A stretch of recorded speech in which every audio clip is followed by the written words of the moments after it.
தந்தை, மகன், தூய ஆவியாரின் பெயராலே ஆமென். இயேசு கிறிஸ்து அன்புமிக்க சகோதர சகோதரிகள் உங்கள் அனைவருக்கும் கிறிஸ்து இயேசுவின் அன்புக்கான வணக்கத்தை தெரிவித்துக் கொள்கின்றேன். இந்த நற்செய்தி பாகமானது யோவான் நற்செய்தி 2ஆம் அதிகாரம் 1 முதல் 12 வரை திருவாக்கியங்கள். குறிப்பாக 3வது வாக்கியம். திருமண விழாவில் திராட்சை ரசம் தீர்ந்து போகவே இயேசுவின் தாய் அவரை நோக்கி, திராட்சை ரசம் தீர்ந்து விட்டது என்றார். மக்களை நாம் பார்க்கின்றோம், இயேசுவின் தாய் மரியாள் அங்கு போய் ரசம் தீர்ந்து விட்டது என்று சொல்வதை நாம் காண்கின்றோம். ஒரு குறை இருப்பதை கண்டு இயேசுவிடத்தில் சொல்வதை காண்கின்றோம். அப்போ குடும்பத்தில் நாம் ஜெபமாலை நாம் ஜெபிக்கின்ற பொழுது நம்முடைய குடும்பத்தில் காண்கின்ற குறைகளை அன்னை மரியாள் இயேசுவிடத்தில் கொண்டு போய் சேர்க்கின்றாள்.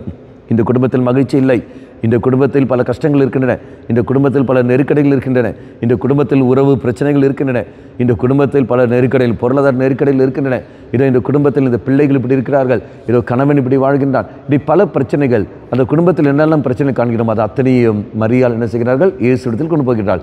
எப்போது? நீயும் நானும் ஜெபமாலை ஜெபிப்பதன் வழியாக. அப்போ இறைவனிடம் மன்றாடுவோம், ஆண்டவரே இந்த ஜெபமாலை வழியாக நீ தம்மை கொண்டு போகிறீரே, நன்றி ஆண்டவரே சொல்லி மன்றாடுவோம். நம்முடைய குடும்பத்தில் அன்றாட ஜெபமாலை இருக்குமாறு பார்த்துக் கொள்ளுங்கள். கண்களை மூடிக்கொள்வோம். நல்லவனாய் தெய்வமே, ஜெபமாலை வழியாக நீ தாமே எங்களுடைய குறைகளை எடுத்து மாற்றி கொண்டு வருகின்றீர். ஜெபமாலை வழியாகவே நீ தாமே எங்களுக்கு பல நன்மைகள் தருகின்றீர்.